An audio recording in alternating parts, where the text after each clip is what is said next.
মাইক্রোসফটের প্রতিষ্ঠাতা ও মার্কিন ধনকুবের বিল গেটস জানিয়েছেন, আগামী ২০ বছরের মধ্যে তিনি তার বিশাল সম্পদের প্রায় পুরোটাই ব্যয় করবেন আফ্রিকায় স্বাস্থ্য ও শিক্ষার উন্নয়নে।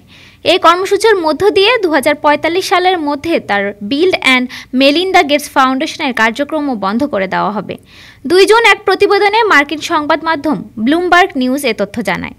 ৬৯ বছর বয়সী এই প্রযুক্তি উদ্যোক্তা সম্প্রতি ইথিওপিয়ার রাজধানী আদ্দিস আবাবায় আফ্রিকান ইউনিয়ন সদর দপ্তরে দেয়া এক ভাষণে বলেন, স্বাস্থ্য ও শিক্ষার মাধ্যমে মানবিক সক্ষমতা বিকশিত করে আফ্রিকার প্রতিটি দেশকেই সমৃদ্ধির পথে নিয়ে যাওয়া সম্ভব। উল্লেখ্য, মার্কিন প্রেসিডেন্ট ডোনাল্ড ট্রাম্পের আমেরিকা ফার্স্ট নীতির আওতায় যুক্তরাষ্ট্র আফ্রিকার সহায়তা তহবিল, বিশেষত এইচআইভি বা এইডস চিকিৎসা কর্মসূচির বাজেট বহুলাংশে কমিয়ে দিয়েছে। এতে আফ্রিকায় স্বাস্থ্য খাতে ভবিষ্যৎ নিয়ে উদ্বেগ বাড়ছে। গেটস বলেন, তার ফাউন্ডেশন আফ্রিকায় দীর্ঘদিন ধরেই কাজ করছে এবং এখন প্রধানত প্রাথমিক স্বাস্থ্যসেবার উন্নয়নেই জোর দেবে।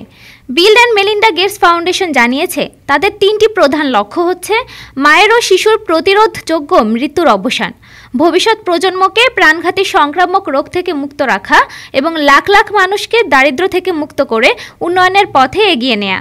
ব্লুমবার্গের তথ্য অনুযায়ী বিল গেটসের ৯৯% সম্পদ দান করার পরেও তিনি বিশ্বের ৫ম ধনী ব্যক্তি হিসেবে বিলিয়নিয়ারই থেকে যাবেন।